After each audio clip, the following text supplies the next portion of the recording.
4월 10일 총선을 2달이 앞두고 박근혜 전 대통령이 회고록을 출간했습니다. 그리고 오늘 오후 이른바 보수 텃밭으로 불리는 대구에서 북콘서트를 열었습니다.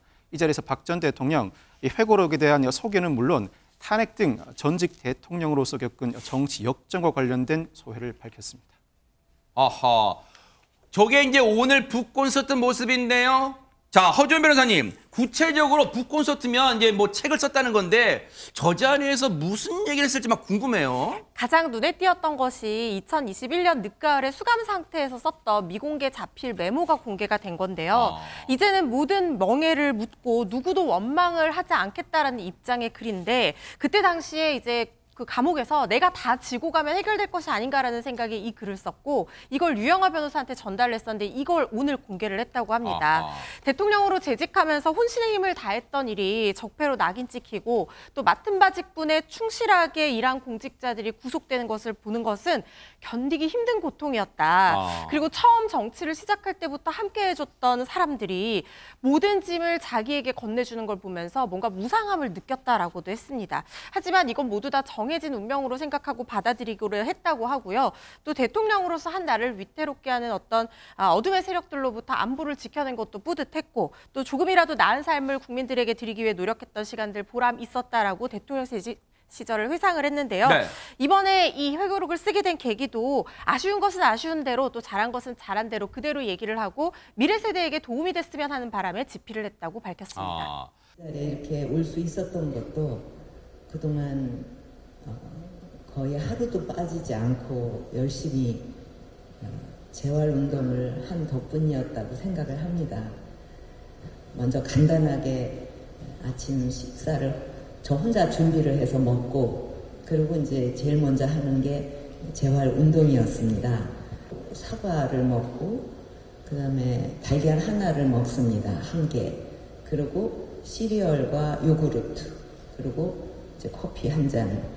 되게 그렇게 먹어요. 그리고 이제 그 오후가 되면 시간이 있을 때 한 30분 내지 40분 이렇게 걷습니다. 걷기 운동. 그동안에 이제 있었던 일들에 대해서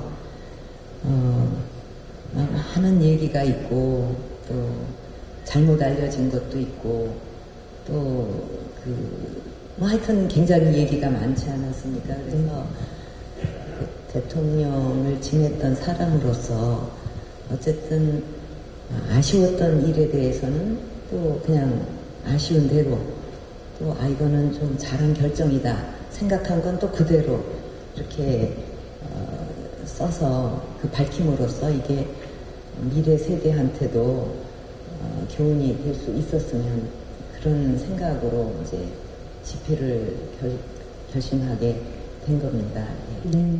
정치적으로 보면 총선이 이제 막 60일 정도, 이제 딱 2달 정도밖에 안 남아서 시점이 참 묘합니다. 그러니까 박근혜 전 대통령이 이제 모습을 나타내게 되면 외부 활동을 하게 되면 혹시 이게 정치적인 메시지가 담긴 거 아니냐, 뭐 정치 활동을 예고하는 거 아니냐 그런 이야기도 나오는데 그러면서 동시에 항상 나오는 이야기가 박근혜 전 대통령의 측근이라고 하는 유영하 변호사. 유영하 변호사가 총선 출마까지 선언한 상태이다 보니까 유영하 변호사를 혹시 지원하는 의미로 외부 활동을 하는 것이 아니냐라는 그 관측이 나오는 거예요. 그리고 요번에 이제 그 북콘서트 그 출판 기념회를 했는데 이것도 시점이 2월 초, 지금 시점이다 보니까 총선 얼마 안 남았잖아요. 그러니까 이것도 그런 정치적인 고려가 있는 거 아니냐. 라는 의혹이 제기가 됐는데 유영하 변호사는 거기에 대해서 선을 쫙 그었습니다. 왜요? 지난달 22일에 출마 기자회견을 할 때도 기자들이 물어본 거예요. 박 전 대통령이 이번 출마에 대해서 어떤 역할을 하고 어떤 메시지를 줬느냐라고 하니까 유영하 변호사가 제가 스스로 결정한 거다. 박 전 대통령한테 말씀은 드리지만 허락받는 것은 아니다. 그냥 열심히 하라는 말씀만 있었다. 그리고 이 저의 선거를 도와주기 위해서 북콘서트 날짜를 2월 달로 잡았다는 것은 정치공학적 시각이다. 그냥 출판사에서 그렇게 일정을 잡은 것이다. 그렇게 해명했습니다. 박 전 대통령이 신체적으로 정신적으로 한계에 부딪혔을 때 쪽지를 하나 전달했다. 쪽지가 아니고 A4 용지 정도의 종이에 적어서 한 바닥 정도 되는데 마지막에 이제 어떤 말씀을 하셨어요. 담당 교도관한테 제가 많이 힘들어하신다. 몸도 안 좋으시고 그래서 어떻게 병원에서 조금 몸을 돌볼 그런 게 해줄 수 있냐. 다행히 이제 교정본부에서 그걸 받아들여서 이제 그때 원래 이제 성모병원에 이제 대통령께서 수술도 하셨고 정치가 생물이니까 선거가 좀 막판으로 갈 좀 치열해지고 네네. 여러 변수도 있을 수 있으니까 여당 측에서 요청이 오면은 예전처럼 어느 지역 가서 이 후보를 당선시켜 주세요 뭐 이렇게 하시기는 체력상 문제가 있다. 조금 약한 강도로 뭐 하실 수는 있겠죠. 예를 들어 뭐 시장을 가시거나 시장을 가서 민심을 좀 예.